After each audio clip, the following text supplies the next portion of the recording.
بسم الله والصلاة والسلام على رسول الله. ازيكم يا حبايبي؟ عاملين ايه؟ يا رب تكونوا بخير دايما. النهارده بقى كده فيديو جديد، يا رب يعجبكم. هنعمل مع بعض كده فطار صحي حلو جدا ومشبع وكله بروتين. معايا هنا كده طاجن، ومعايا 3 معالق من الشوفان يكونوا ممسوحين، مش 3 معالق هرميين، لا ممسوحين. ومعايا بيضة، ومعايا قطعة من الجبنة القريش، وزيتون، وكمان جبنة موتزاريلا وفلفل وطماطم، ورشة من الجبنة التركي. معايا هنا بيضة، ومعايا كمان بيكنج باودر. هحط كده في الطاجن البيضة. فيها يعني فيها بروتين، ونوعين بروتين، وفيها كمان نشويات، ومشبعة جدا ومغذية وحلوة جدا جدا، وفطار كده يفتح النفس كده على الصبح، بتبقى حلوة جدا. نزلت كده بعد ما ضربت البيضة بالمكعب الجبنة القريش، وهضربها كويس جدا. وبعد كده هنزل ببقية المكونات، وهي بسيطة جدا وطعمها بيبقى حلو جدا، وتغيير عن بقى ايه الفطار العادي. انا كل يوم بقى بفطر طعمية، فول، بيضة مسلوقة، بيضة مقلية. فقلت بقى اعمل كده طاجن فيه كل الفطار كله بقى. فعملت كده البيضة، ونزلت بالجبنة القريش، وبعد كده 3 معالق الشوفان المطحون. ما عندكيش دقيق شوفان، طحني بقى ايه شوفان يكون عندك صحيح، طحني في الكبة. بعد كده ما قلبته، هديله كده ضربة بالهاند بلندر عشان يبقى ناعم ويبقى حلو معاكي كده، ويطلع شبه الكيك. فضربته كده ضربتين، وهحط بقى ايه بقية المكونات. بتطلع بقى كده ريحتها حلوة جدا، شبه البيتزا بالظبط، وبتفتح النفس كده. وطبعا الطاجن ده ليه فرد واحد، ووجبة مشبعة جدا جدا على فكرة، وطعمها حلو جدا. جربوا الطريقة هتعجبكم جدا. ما تنسوش اللايك والاشتراك في القناة لو مش مشتركين، وتفعيل زر الجرس عشان يوصلكم مني كل جديد انا بنزله.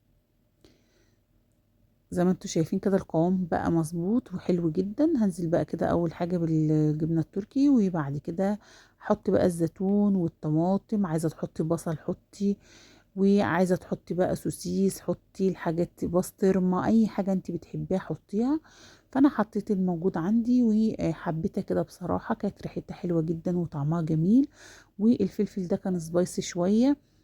فكانت وجبة كده حلوة جدا، وعملت جنبها كوباية لبن كده، شاي بلبن، كانت احلى فطار.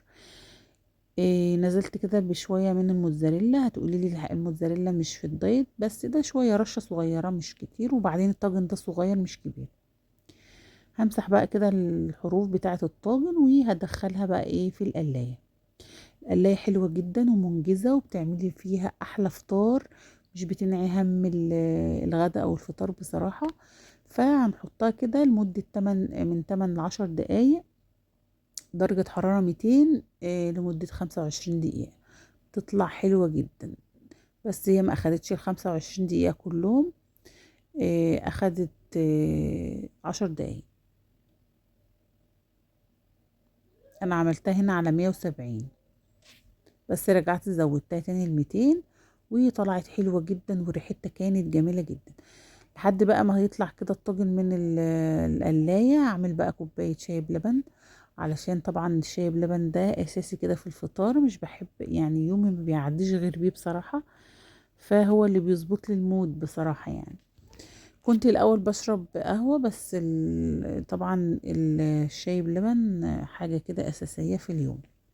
عملت كده كوباية شاي بلبن، وهشوف بقى كده الطاجن، وهطلعه بقى ويبقى احلى فطار. جربوا الطريقة هتعجبكم جدا، وفكرة حلوة كمان للسحور.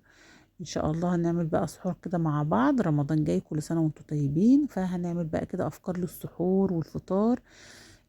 تابعوني كده علشان نعمل برضو نستمر كده في رمضان، ما نضعفش بقى قدام الحلويات والكلام ده كله. فنشجع بعض كده في رمضان، ونعمل برضو الدايت بتاعنا نفضل ماشيين عليه، عشان نطلع كده من رمضان مش زايدين ولا اي حاجة. فما شاء الله الطاجن طالع ريحته وطعمه وشكله زي ما انتم شايفين حلو جدا. فدي فكرة برضو للسحور، بيبقى حلو جدا، واحلى فطار بقى كده مع كوباية شاي بلبن. جربوا الطريقة هتعجبكم جدا، والطعم ممتاز بصراحة.